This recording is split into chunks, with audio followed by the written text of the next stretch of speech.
This is a very quick review of the Einhell. Can't see the model number on the box from here. I'll put it up underneath.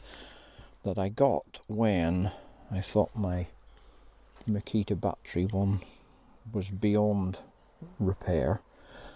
But I've used this once and I'm going to have to send it back, not just because I've got the Makita one kind of functioning again, but there's a few flaws with this which I shall go into, good and bad points of it in this video.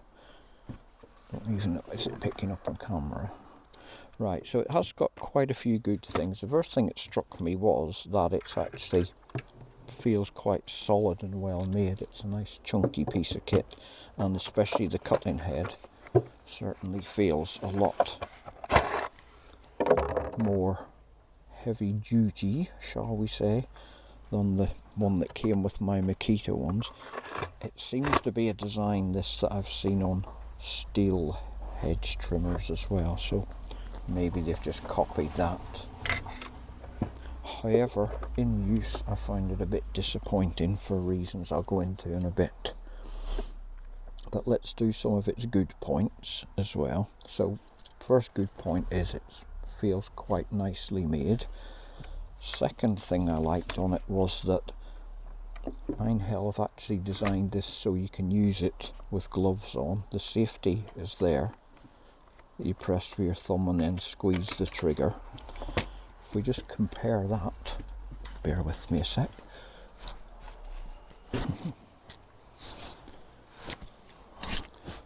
The Makita one, if you ignore the fact it's held together with gaffer tape, but it's got one of those annoying wee buttons that you have to press in to release the trigger, and when you're out working in the garden you're going to be wearing gloves, aren't you, and that gets really fucking annoying and fiddly trying to find that with a glove and press that wee, let's call it a nipple, press that wee nipple in to fire the trigger.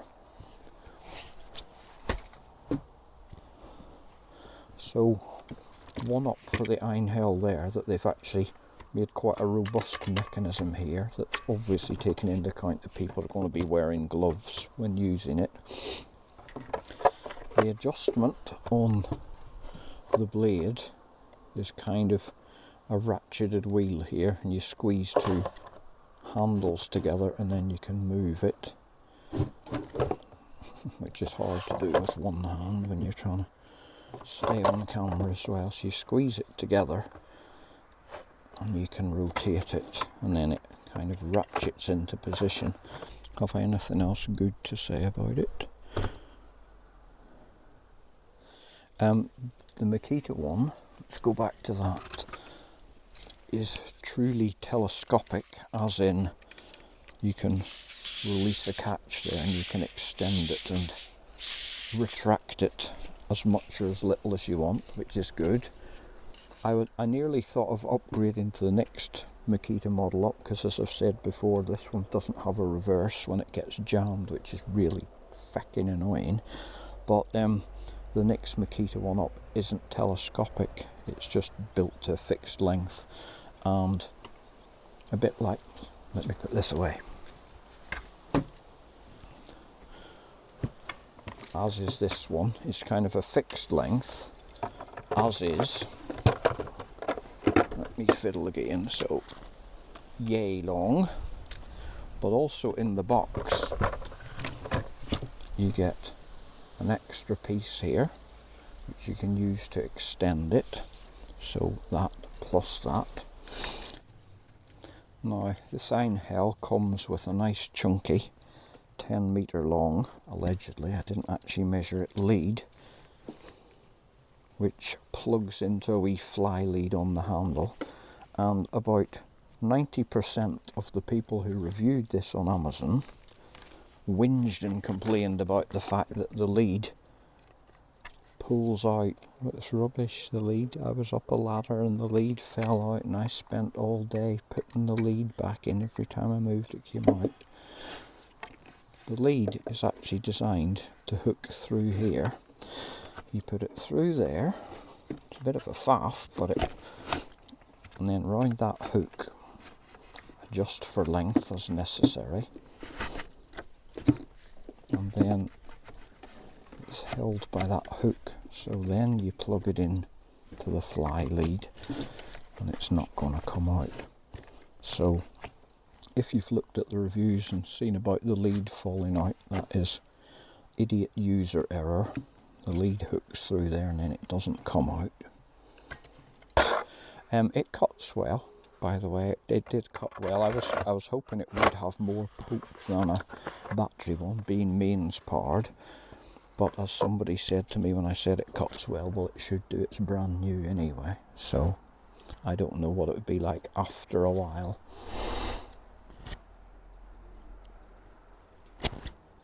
Go on, go past in the background if you must.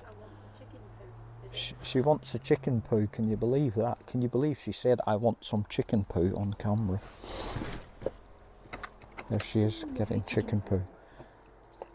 Right, back to my gripping review. Might as well be doing a review on chicken poo later.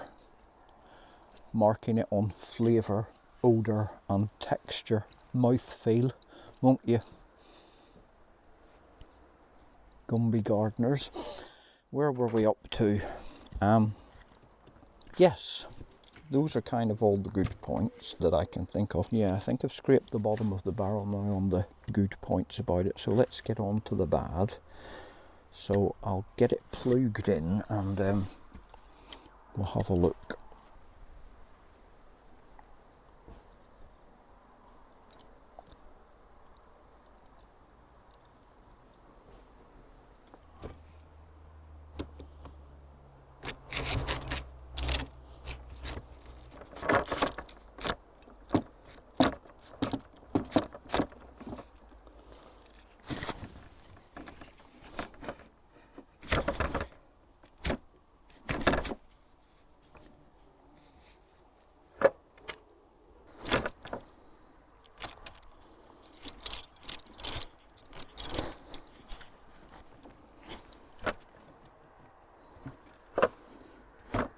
It's a bit fiddly to join the two ends together. You've got to sort of swivel it until the, what would you call it, the drive cable sockets in there, and then turn it round until that hole in the blade head lines up, and then that wee hand grenade spring pin thing will lock into place. And then you tighten it up with the knurled ring here.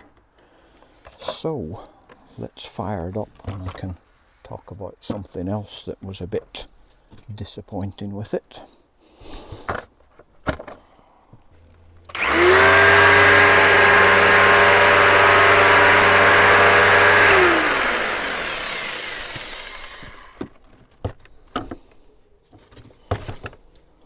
I don't know how much of that is coming across on camera, but it is very loud. It's weird. I was expecting it to sound like normal, in inverted commas, battery hedge trimmers, but actually sounds a bit like an electric drill, probably because of the mains voltage motor, but it vibrates like fuck, so it does. I'm not really sure how I could demonstrate that. Let me try and think of something. Right, this is the best I can come up with. If you want scientific experimentation, go and watch Project Farm. But I've double sticky taped a water bottle lid on here full of water, so hopefully it'll give some indication of vibration when I start this.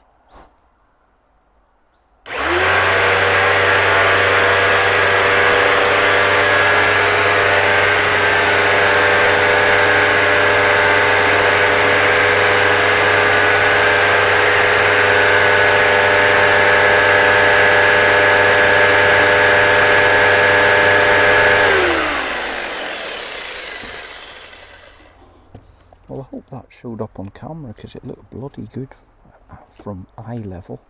Okay, let's compare that with the Makita one.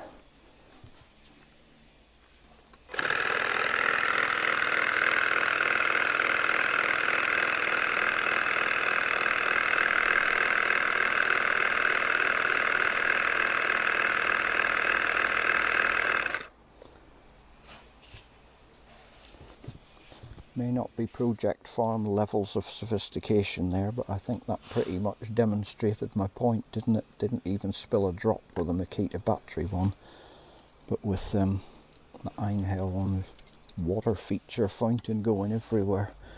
So that was one of the first things I noticed about it when I turned it on. I thought, geez, the vibration off this thing's ridiculous.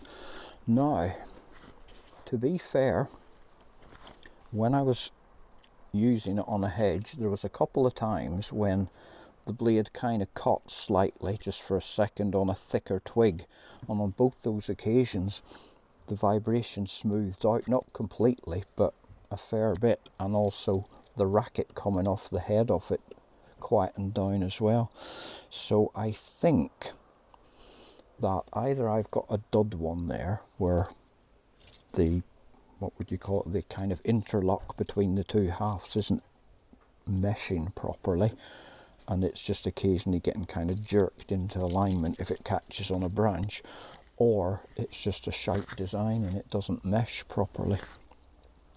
Now, next problem that I'm thinking how to, I suppose I can just demonstrate this by timing it, is that the blades keep running on after you've stopped the motor for quite a while. Let me try and demonstrate that. I don't know if I'll be able to get both in shot at the same time.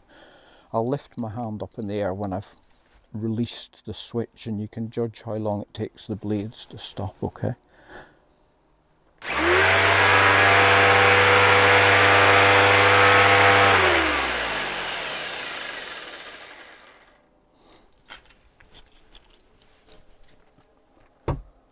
Now let's compare that with the old clunker here.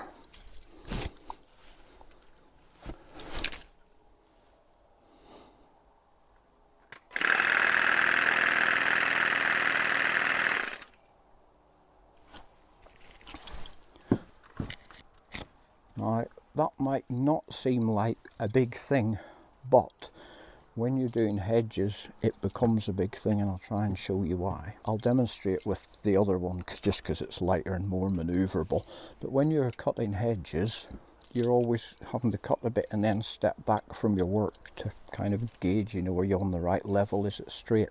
So it involves a lot of kind of trim, step back, trim, step back, this kind of action going on.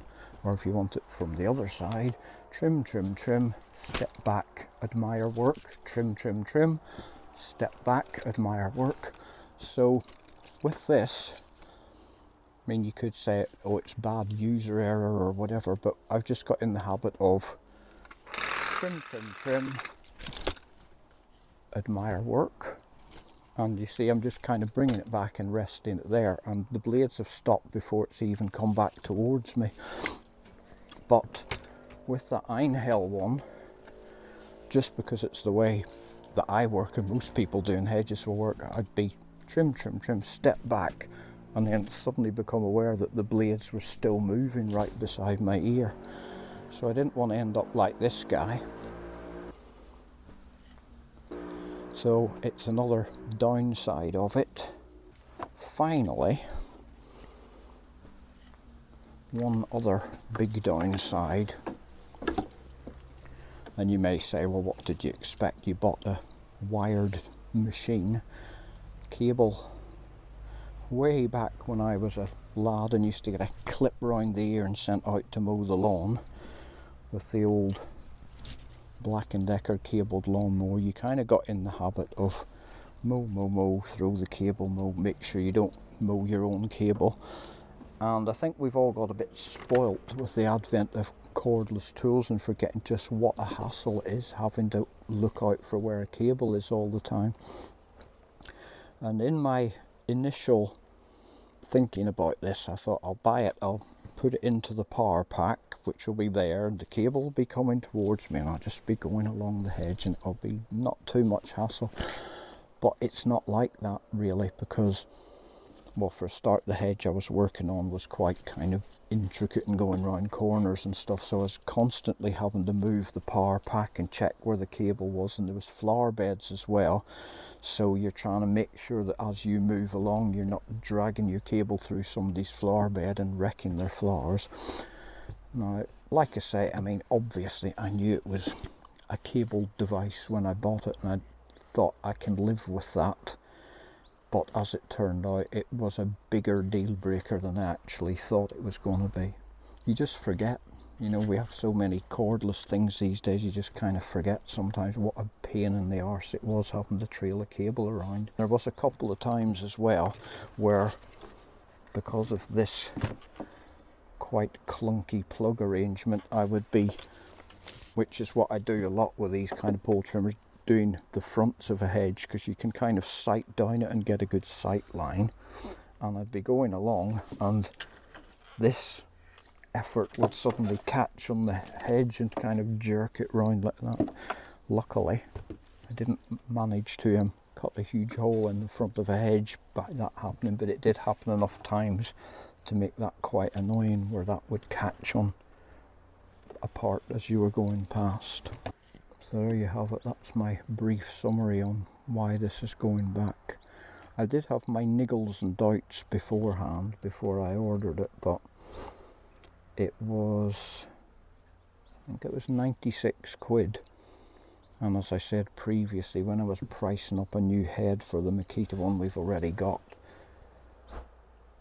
it was getting on for 100 quid if you bought it from Amazon, or 70, getting on for 70 quid from a genuine Makita parts place.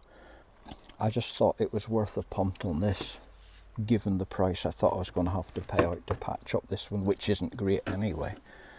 But as it turned out, it wasn't that great. So thus endeth my mini review. Hope that was useful for you. Thanks for watching.